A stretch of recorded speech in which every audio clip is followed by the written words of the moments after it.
Wonderful. Well, thank you all for joining us today on this webinar that will focus on intellectual property and patent rights. And we are really lucky to have Jeanette Parker from the USPTO office who will help us understand um, the importance of and kind of the processes for trademarking software and also kind of protecting intellectual property or filing for patents that you might be interested in as you develop your video game solution. So again, thank you so much to the USPTO office for joining us. We will start today's discussion just kind of giving an overview on the challenge, and then we will pass it over to Jeanette Parker, who will give us her expertise on intellectual property and patents. But with that, I just want to again say welcome to all of our attendees, and we're really excited that you are interested in submitting to the NSF Game Maker Awards. So just a little bit of housekeeping. This session is going to be recorded and we will be sharing it publicly following this session. So today we'll be covering the overall basics of how to enter and what the NSF Game Maker Awards is all about. We'll also hear from Sasha from the NSF to just give a little background on NSF in general. And then we're going to pass it over to Jeanette Parker to talk about kind of the intellectual property or IP fundamentals, such as protecting your creations and understanding the importance of intellectual property in gaming and software, as well as patenting your apps or software. So what are some of the specifics or processes for patenting the software? And just to give you some insights into, procedures to safeguard your innovations as you are creating new solutions and games and characters and, valuable intellectual property.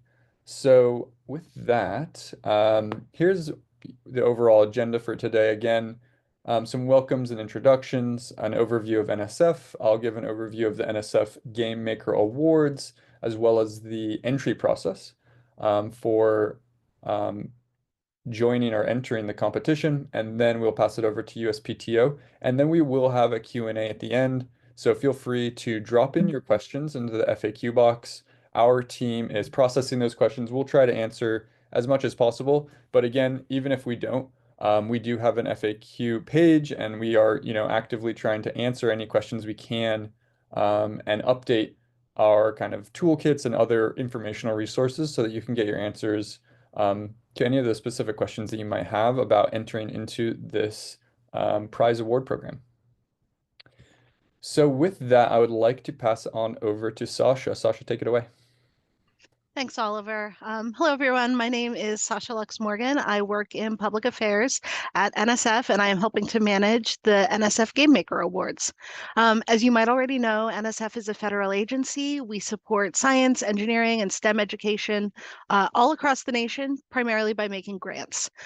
From the first image of a black hole to breakthroughs in medical technology like the MRI, kidney exchange programs, the impact of NSF on our world is profound and far-reaching. In 2025, we are marking our 75th anniversary, and we are excited as a part of that to host the NSF Game Maker Awards, which is a new competition for K-12 students. We are in our first year of this competition. Our goal is to spark creativity and interest in science and cultivate technical skills for K-12 students through video game design. We're thrilled to be partnering with the U.S. Patent and Trademark Office today on this special webinar and to learn from them about how to protect your intellectual property. And we just want to give a special thanks to the USPTO team for all of their support today. And I will hand it back to you, Oliver. Wonderful. Thank you, Sasha. Yep, so really quickly, we are joined by folks from the NSF team, Kim Nelson and Sasha Lukes Morgan, who work in public affairs, the Office of Legislative and Public Affairs, or OLAP, or OLPA, excuse me. And then, of course, Jeanette Parker, who's our kind of primary patent examiner and expert in all things IP and patents. We are also joined by Julia Carlson, who's the challenge manager for this awards program. So she kind of helps the day-to-day communications. And then myself, serving as a challenge strategist. My name is Oliver Gerland. So yeah, we'll press on. So again, what is the Game Maker Awards? So this is a video game design and development competition. It's intended for K through 12 students to participate.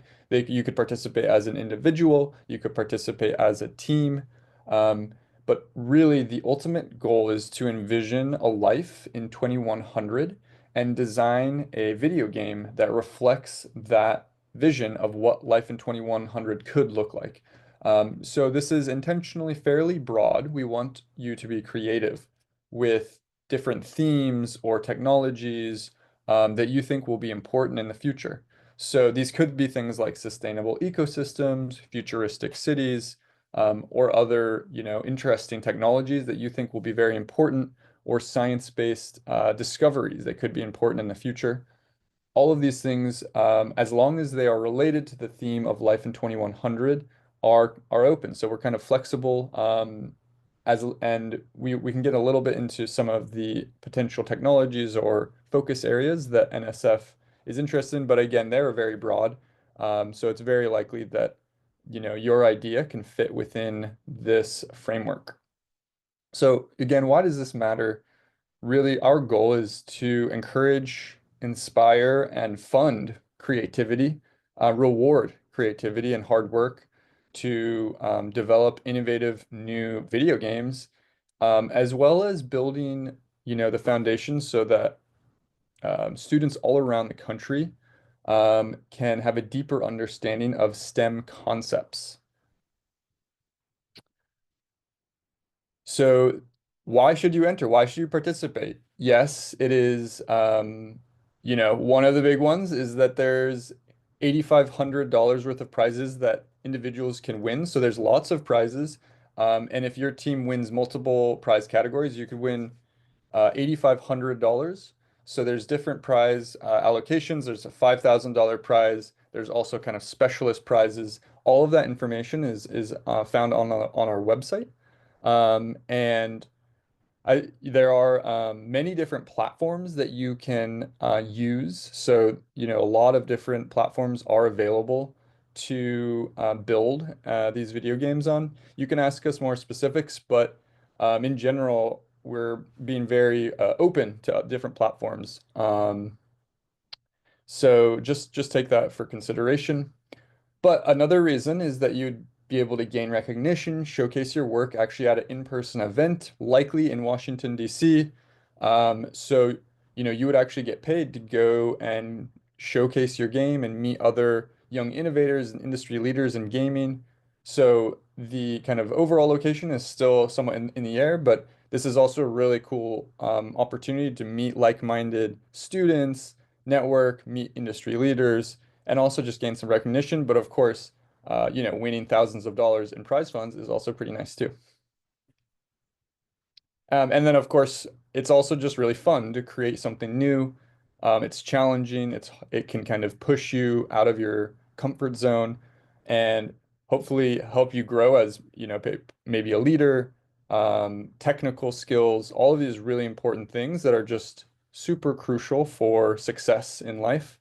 We think that the exercise of kind of building a video game by yourself or with a team is just a really great way to build your skill sets and learn more about STEM or just developing something new. So I do want to say we want to make it as easy as possible to get started. You first should go to our submission portal. So that's nsfgamemaker.awards.skill.com, and you can create a login. After you've registered, you can log into the platform, and then from there, you'll be able to invite teammates. You'll be able to start your submission. And we do have a demo of this, but all of this, we've run an informational webinar about a month ago, and that was recorded. And you can also see how to do that in that webinar. We can share that as a resource as well. We won't be getting into the demo of the platform right now, but we do think we want to make it as easy as possible. And the key thing here is to register on the website, log in, you can form your team, and then you'll also be able to start creating your submission. And your submission is going to include different descriptions and information about your video game, So yeah, we encourage you to do that, and the big important due date is January 31st, so of next year. So January 31st, that is when you need to submit your application. That is when you basically need to finalize your video game and submit it into this website, nsfgamemaker.awards.skill.com. So with that, I would love to hand it over to Jeanette Parker. Um, Please take it away, and I will stop sharing my screen so you can share yours. Thank you, Oliver. Yep, 1 second here, stop share. All right, cool.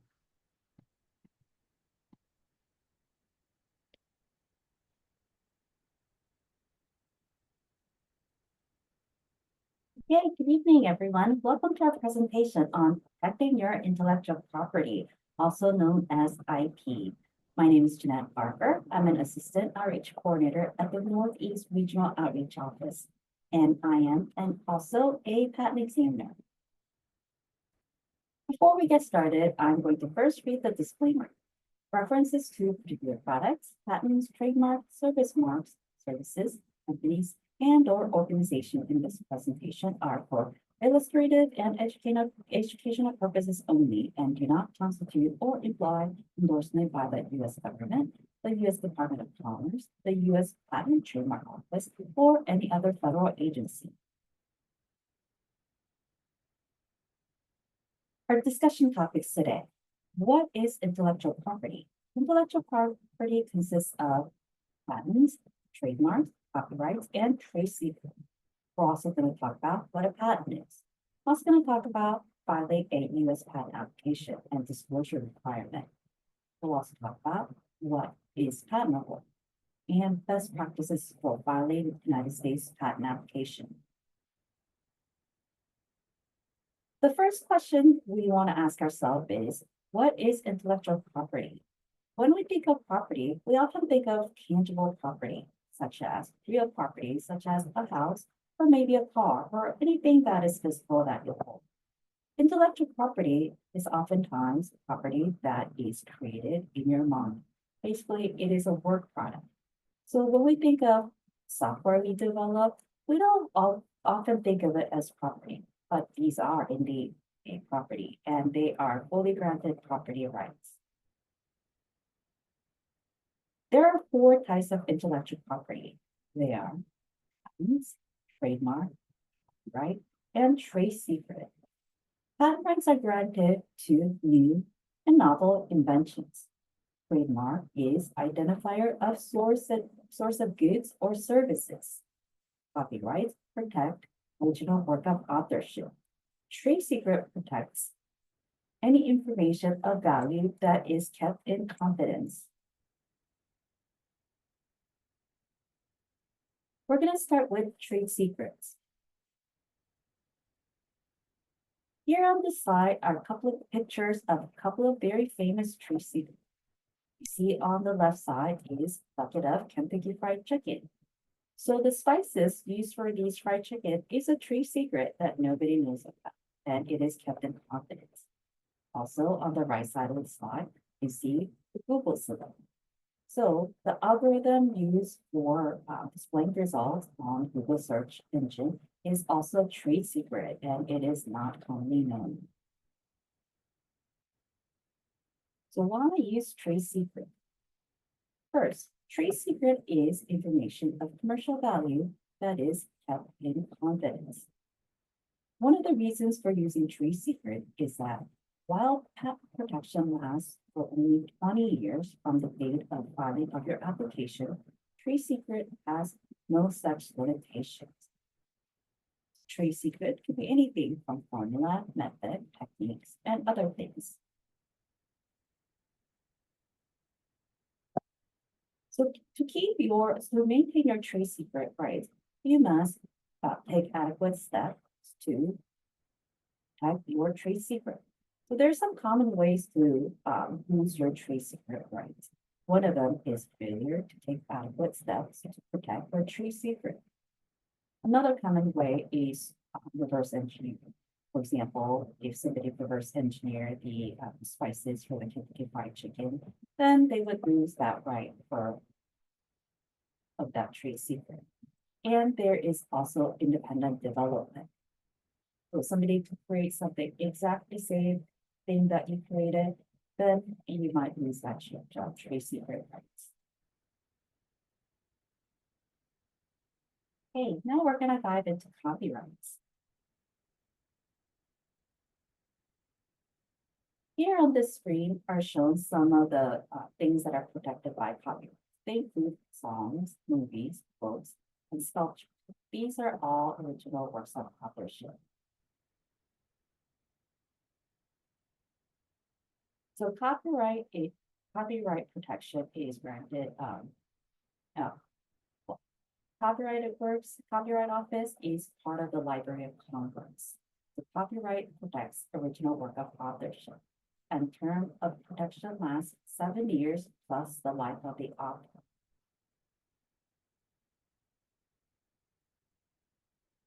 What works are protected? So to have copyright protection, your work must be fixed in a tangible medium. So for example, let's say you compose a poem, but it's just in your head, you haven't written it down. So then that poem that you compose wouldn't be entitled to copyright protection. The fixation need not be directly perceptible, so as long as it's communicated with aid of machine or device, which means that it doesn't have to be written on a piece of paper. Your poem could be stored in a hard drive.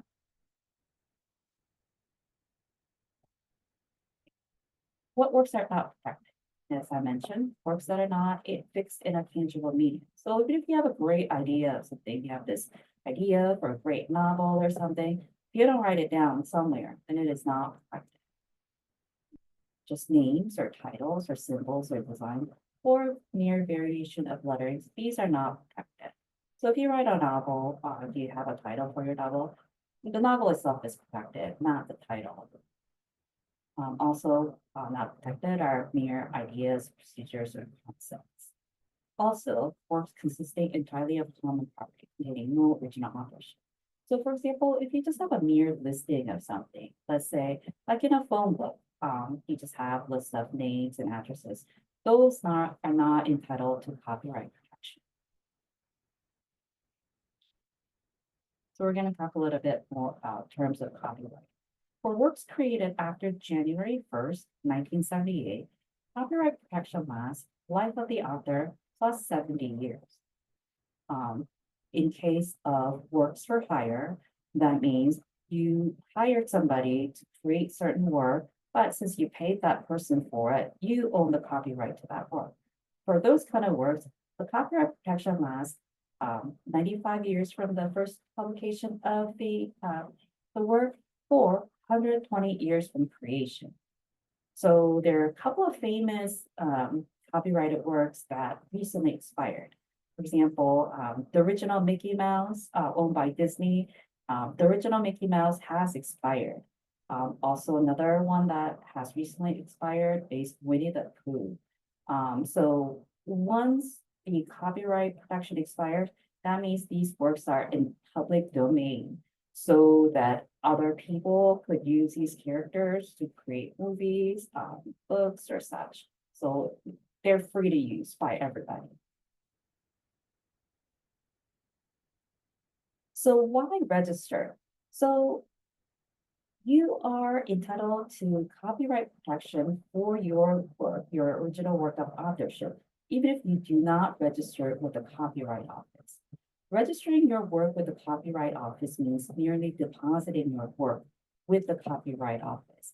Unlike patents or trademark, copyrighted works are not examined. You're just merely depositing it into the office.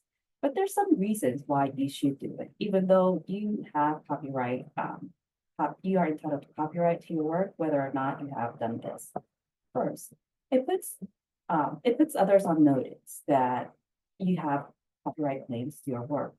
But it is required, registration is required to file a federal lawsuit in the federal court.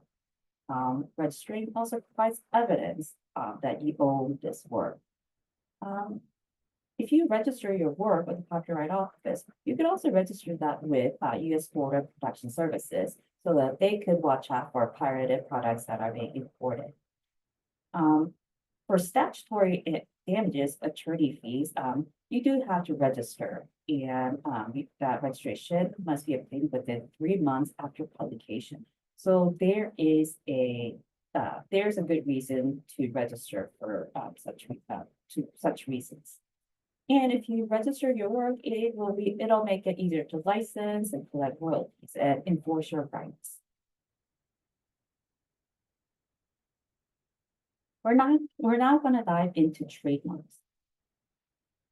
So what is a trademark? The trademark is identifier of source of goods or services. They could be names, symbols, or logos. And this slide here shows some of the famous trademarks.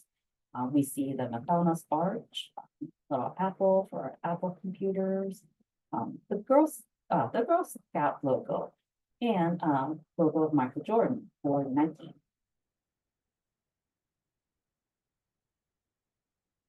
The trademark can include a word, slogan, symbol, design, or combination thereof. So trademark is merely identifier of source of goods or services. Trademarking the name for your product, it distinguishes your goods or services from other people. So what does trademark offer? So trademark offers brand recognition. For example, if you have a company and you are creating various products under that company, like clothing, if you register your brand with the trademark office, you could use that brand everywhere. And people would get to know your brand and identify certain type of things with your brand. So it sets your products apart from others. And it also provides public notice of ownership.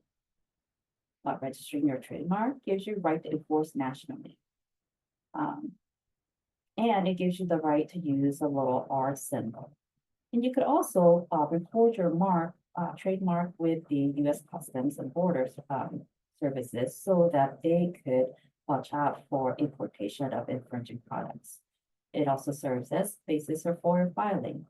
And if you are granted a trademark for your logo or name or such, it is published in the US trademark database. This means if you own the trademark right to your name of your company or goods or services, and somebody comes along and tries to obtain a trademark for that same goods or stuff, for the same mark, they wouldn't be able to because you have already trademarked that name. There's some common types of trademarks. You could have a word mark like Coca-Cola, composition mark, or you have a little logo plus the name. You could also have special phone mark with where you see this Coca-Cola symbol with this special font that is that we often recognize. You could also have a design mark, which includes shape of the Coca-Cola bottle.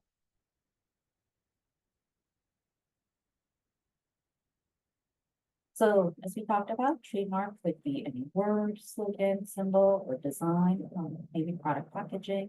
We also have something called trade dress, which includes way something looks. There's some unusual trademarks. These include sound, color, and smell. One of the more famous sound trademark is the NBC chime, the chime that goes ding, ding, ding. That's a trademark sound. As far as color goes, as you see on this slide here, the Tiffany blue, the blue box for blue colors shown for Tiffany boxes, this is a trademark color. Another color that is that's a famous trademark is the UPS brown, the brown color for UPS. That is also a trademark color. As far as smell goes, one of the more famous one is the smell of Play-Doh. So when you open up that can of Play-Doh and you're met with that special scent of Play-Doh, that is a trademark smell. And as you can see on the slide, I mentioned trade dress before. So trade dress is basically a way something looks. And you see on the bottom of the slide, you see this layout of a store. That's an Apple store. When you walk into an Apple store, you see that it's all white and they have these like brown color tables and stuff. That look is trademark.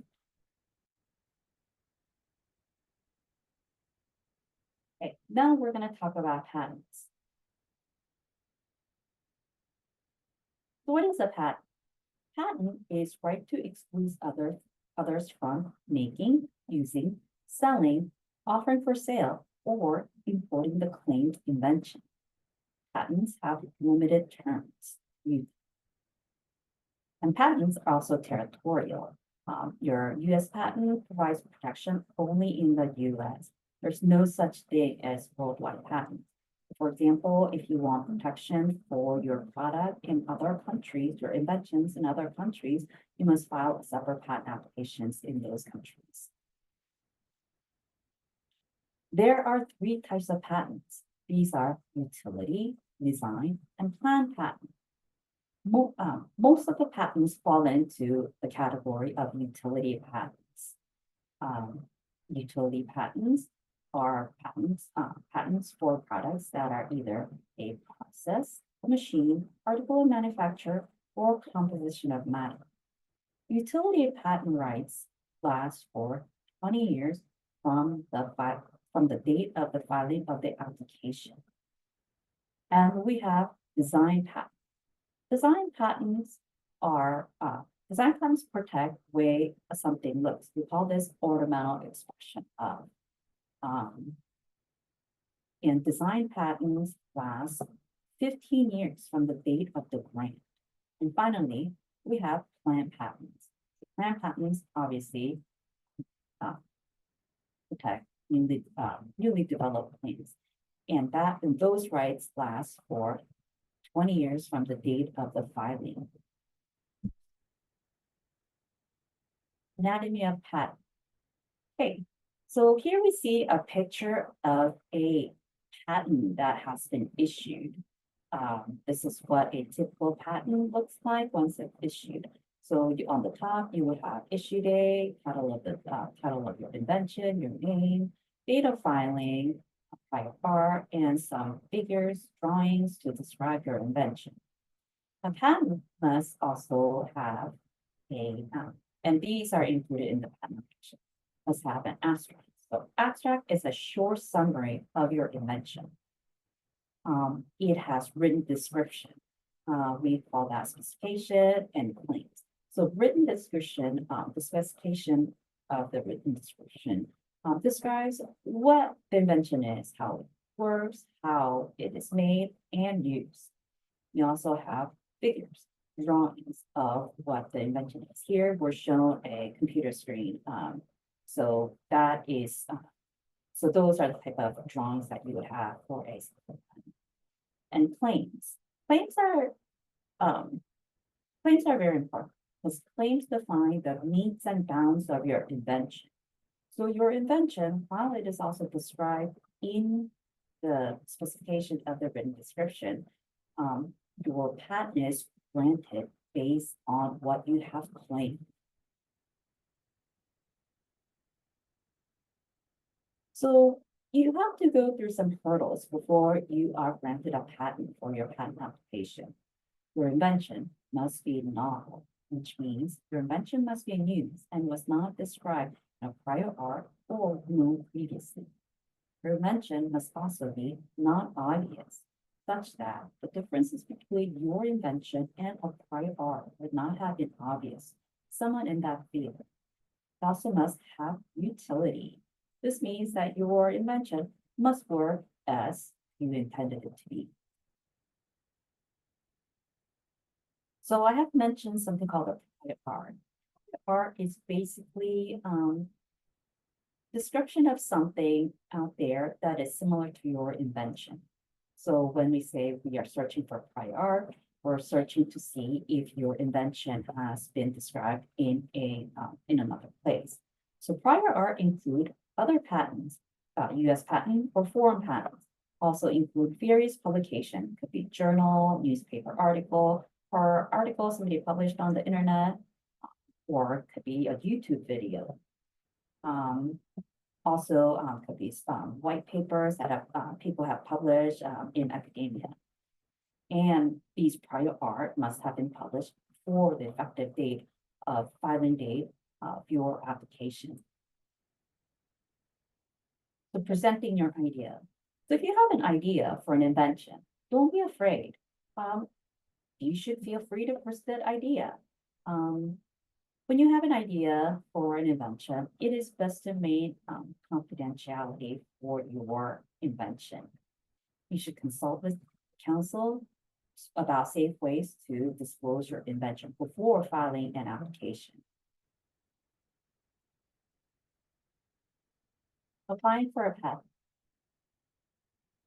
Here is very simplistic path to patent. So any invention starts with an idea. Once you have a good idea for an invention, you distill that idea into an invention. Once you do that, there's a patent. You have an option of filing what's called a provisional application. And this provisional application lasts for a year. And it is optional and not a requirement. However, if you would like to pursue a patent for your invention, you must file what is called a non-provisional application. And if your invention is ultimately granted a patent, your patent rights will last for 20 years from the date of filing of your application. Here are the differences between a provisional application and a non-provisional application. Provisional applications are not examined or published, and it is only good for a year.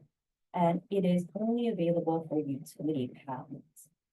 Provisional patents or applications are available because it is a low-cost way to establish a early priority date for your invention. So non-provisional application are the applications that get examined. You would like to pursue a patent for your invention and you file a provisional application, you must file a non-provisional application before your provisional application expires, which means within 1 year of filing your provisional application. Non-provisional applications are published 18 months after filing of your application. However, you have the option to ask for a non-publication, and you can make this request at the time of filing. Non-provisional application is the application that can become a patent.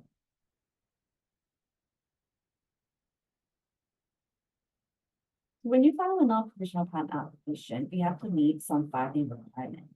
You must include a specification, claims, and drawings. You could have a single claim. Oftentimes, applications have multiple claims. Except for a design patent, design patents have one single claim. Drawings are very helpful because it describes your invention, and any visual aid would be great for understanding of your invention. Also, you must provide basic things like name of the invention, name of the inventor, mailing address, and such. And you also must pay necessary examination fees. What do I need to discuss? So a patent is a quid pro system. So in exchange for granting exclusive right to make, use, import, or selling your invention for a limited period of time, you must fully disclose your invention such that others could know how to make and use your invention. You must also describe the best mode to carry out the invention.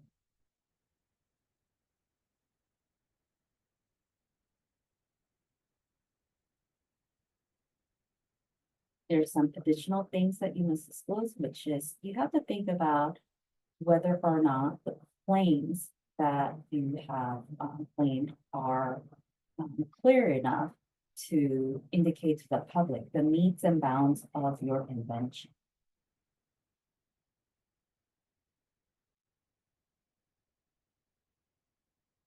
Now we're going to go into prosecution of your application. So typically, once us patent examiners receive a patent application, we go through a process and filing of the application to granting of a patent for that application is called prosecution of the application. Okay, so the patent application is an iterative process. Once you file an application, an examiner, such as myself, receive the application, and we examine the application. And we send the findings to the applicant in what is called an office action. And applicant could respond to that office action. And then the examiner may respond back to the applicant. At some point, the patent application may become abandoned when the applicant stops responding to the examiner, or goes to an appeal. Applicants disagrees with the examiner and wants somebody else to look at it. Or the examiner might ultimately issue a patent application as a patent.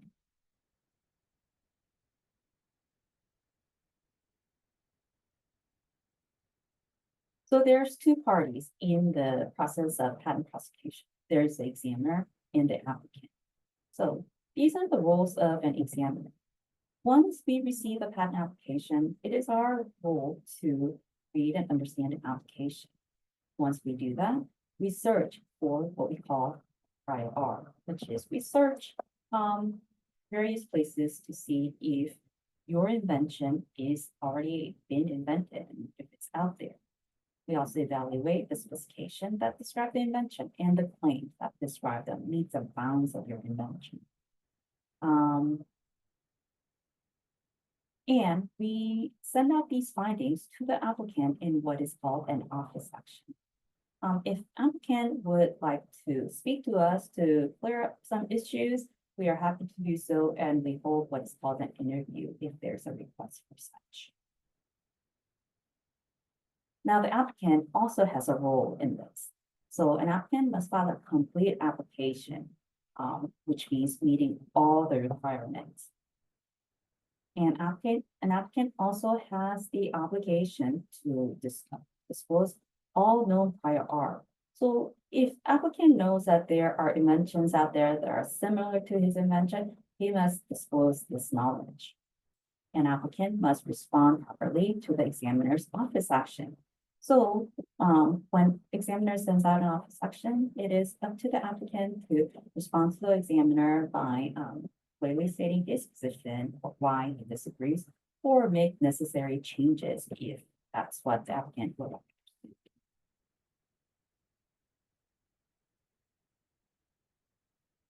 As I mentioned before, most of the patent applications are for utility.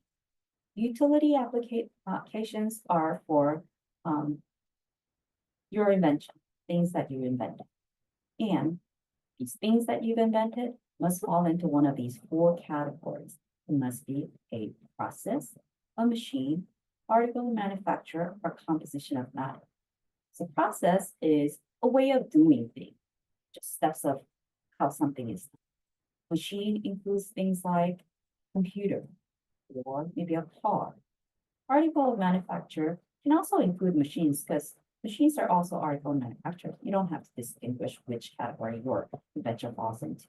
Article of manufacture can include other things like bicycle or pair of glasses and such. Composition of matter are things that are put together. Oftentimes, composition of matter refers to pharmaceutical products. So what is patentable? So for that thing, that invention that you've invented to be patentable, it has to be either a physical thing, the thing that the machine or article manufacture, composition of matter, pharmaceuticals, or it must be a process, a way of doing something, or a new way of doing something. And it has to be novel, so it has to be something new or non-obvious, and it must have utility, which means it must work as it was intended to work.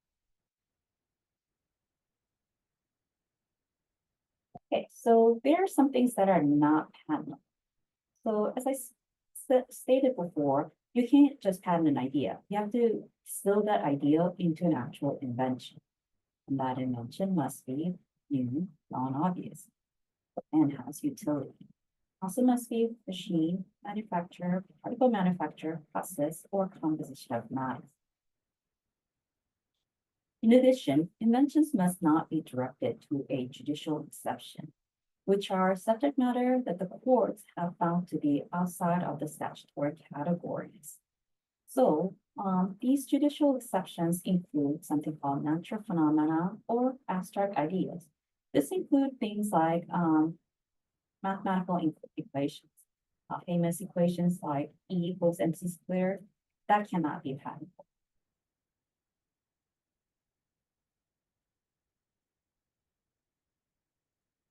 Now we're going to talk about software and computer architecture.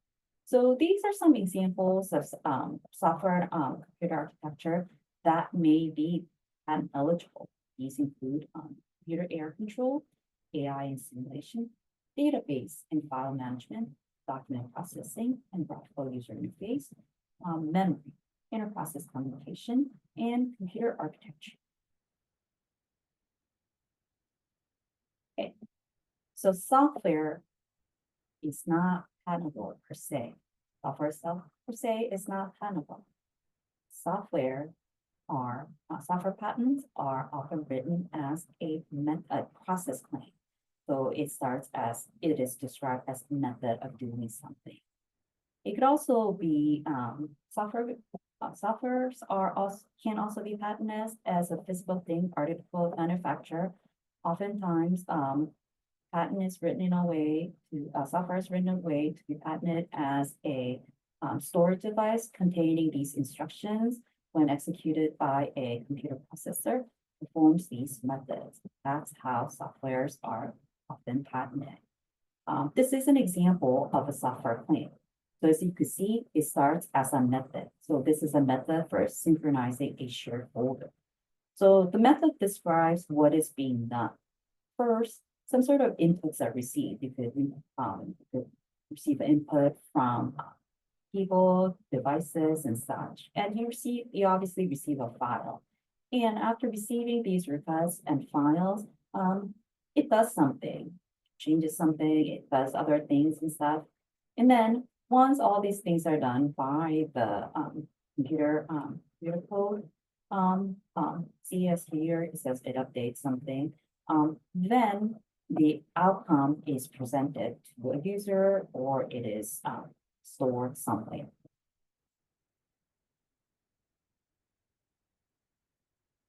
So a software may also receive a design patent. So as you can see on this slide, you see on the top inside the red circle, you see the design patent. Design patents start with the letter D. As I talked about, design patents are for protecting ornamental expression of something, the way something looks. Design patents have single claim, so it is ornamental design of something. Here, this patent is for a graphical user interface for a display screen. So this design patent is protecting what your software looks like on a computer screen.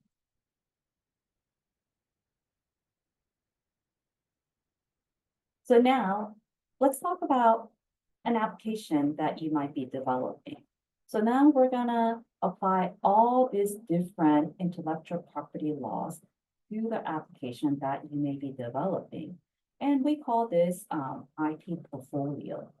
So you might be eligible for patent rights for your application.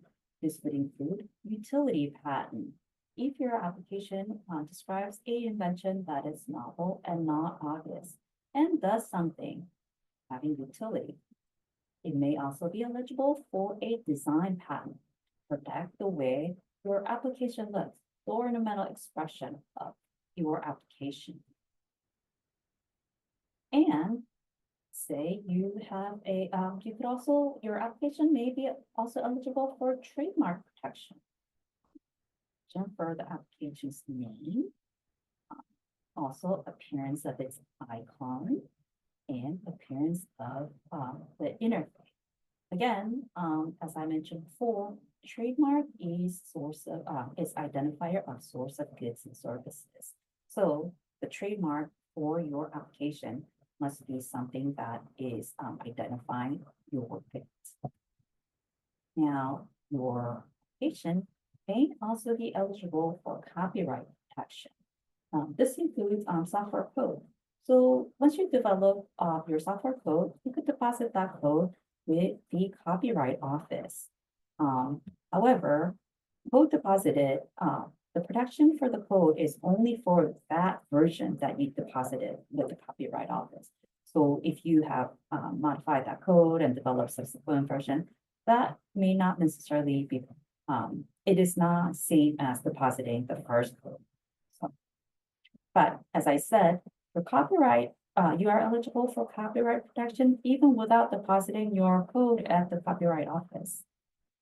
And now, if you, as I described earlier, if you would like patent protection for your invention, you do have to submit an application where you disclose your invention. But if you don't want to do that, you could always opt to use trade secret protection so that nobody knows what's under the hood of your application. And as I mentioned, one of the famous trade secret is the Google algorithm, how Google presents its searches, how it does its searches. Okay, best practices. So when describing your specification, it is also always good to have a lot of information. Often specification will include technical challenges faced in that field and how your invention is solving that. So that is a good way to describe your provide additional information in your patent application. So you should also claim your inventions carefully in your claims so that you are clearly stating the metes and bounds of your invention. Okay, now I'm gonna give a brief introduction to USPTO resources. So we have an events page that we are constantly having events both in person and virtual. We have lots of educational events such as, for example, this one teaches how to draft a patent application. For events, you could go to USPTO.gov events page. We also have special page for startup. So once you've developed the application, your software application, you might think that, hey, I can start a small company with this. If you would like to learn more about starting your company, we have various resources that you could look up.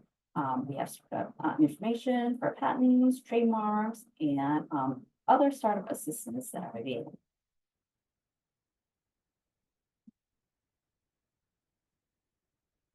We also have something called Inventors Assistance Center. So if you have filed a patent application, you have any questions, you can actually call the number and speak to a live person. And here are some other resources that are available. So we have application guide for utility patents. You can learn more about patent processes. You can learn about how to search to see if there are other patents that are out there that describe your invention or similar. You can also ask for help at the Trademark Assistance Center. We also have ProSe Assistance Center. ProSe is an applicant who has opted to file an application by him or herself, by themselves. We have also patents pro bono centers where USPTO can possibly connect you with a pro bono attorney if you meet certain requirements. And there are law school clinic programs that you could utilize for additional assistance. And that's about it. And thank you for joining me today on our presentation. Okay, now I'm going to stop sharing my screen. Thank you so much. Wonderful. So we have about 10 minutes left. Just confirming you can see now kind of the Q&A slide. Great. So yeah, now's a good time to drop questions in. I know folks have been dropping questions in, and we've been trying to answer them kind of as we are continuing with the wait, let me see Hey here. Ollie, I don't think you're screen sharing right now. Sorry about that. Thank you for Okay. confirming. All right, now we should be good. All right. So anyways, feel free to drop your questions in. Um, we've got about 9 more minutes. We have been answering some of these questions. So again, just to kind of voice over some of what we've already answered, and again, right now is a good time to just start dropping any additional questions in. Um, so there's a good question. So will there be any copyright concerns like the use of a SpongeBob character? So that's a really good question. And the answer is yes, that would be a concern. You can see in our response, and I know it's kind of legalese. It looks, there's a lot of big words in there, but basically what this is saying is that you are certifying that the entry is original creative work. So original creative work would mean that you can't use SpongeBob unless someone from, Nickelodeon or SpongeBob's team gave you permission, which I doubt probably happened, but maybe they did. But you would need to get consent from, let's say, Nickelodeon to use SpongeBob. So if you do not have consent from like a third party character, invent your own character. Create something new and fresh. That is the way that you will not basically get in trouble. So um, that's what's really important is it's original creative work. I see another question, and again, I'm just voicing over this just in case anyone missed it, and again, drop your questions in. Is it okay to be slightly dystopian? Another great question. So in general, there's no rules against it being dystopian. Um, we kind of point to the specific rules which specifically talk about like violence. So dystopian should be totally fine, as long as it's not violent. So again, take a look at those rules, and if you can't see anything that explicitly says you cannot do it, then you very likely can. Um, so another question about the using CodeSpark. So CodeSpark is an open and free platform. So that means yes, you could use CodeSpark, but you don't need to use CodeSpark. You could use other platforms as well. Let me jump into Yeah, we some. have a couple new questions coming in regarding patents. So Jeanette, not sure if you'd be able to answer some of these while we have you on. But one is, do I need to be a business entity to get a copyright, patent, or trademark? You do not. You could be individual person. You don't have to be a business for any of those copyright, trademark, or patents. Great. And then Gotham, it seems like you were typing an answer to I heard of a quick patent. Is this such a thing? Can you get a patent for 6 months? Do you want to voice over that answer to that? Sure. I was just going to say that we do have a process called expedited patent highway prosecution. So where you can get your patent faster if it is, um, in terms of getting uniqueness of whatever you are filing for. Wonderful. So I'm going to jump to one question here, and then we'll go back to the other one. So can students not fluent in programming or scripting participate by using game templates? So yes, you certainly do not need to know how to program. Again, the broad guidance is that you can build your video game using kind of any free and open platform. So as long as the platform is accessible, and it could be that you program or it could be that you use game templates. It doesn't, we're not restricting you based on anything or your ability to program. We want to keep this very open. This is kind of an interesting question. Can you just, and this is kind of speculative, but can you describe what are the most obvious things that can be patented for a video game? I don't know, maybe characters or processes. What do you think? And again, I know this is kind of a speculative question. Patent, the video game itself is patentable. You have to describe what the code does. Basically, it would be considered a process patent. So, method of doing these things. It could also be patented as a physical thing. So basically, memory holding these instructions when executed by a processor does all these methods. No, so yes, we do get applications for video games. So I mean, I look at patents for patent applications for like apps and stuff. For example, like Uber app. You open the Uber app. The way like the Uber app might be described, and I'm saying this in a very simplistic way, is that like you would open the app and you would say you would put an input, so the app would receive an input. And then in response to receiving an input, it would give you an output. So input would be like an address, and it will give you a map or something like that, So that's basically how you would describe your invention, your game in a patent application. So yes, but if you say, is software patentable? The answer will be no, software is not patentable. Software written as a method, software written as code stored in memory or tangible form, physical form, that is patentable. Thank you. Can high school students work collaboratively with students in the STEM team of the Craft Academy and higher education faculty members? So this is a great question. So in general, this is the guidance. So you can create a team of, the team can be comprised of anyone ages 5 to 18, I believe. Right, Julia? Just correct me. Is it 5? It's 5 to 18?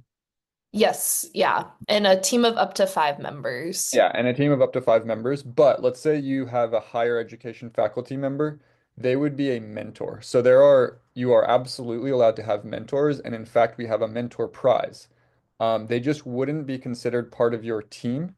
And you would, in part of the application, you'll see that there's actually a little section for you to talk about your mentor and how your mentor supported you.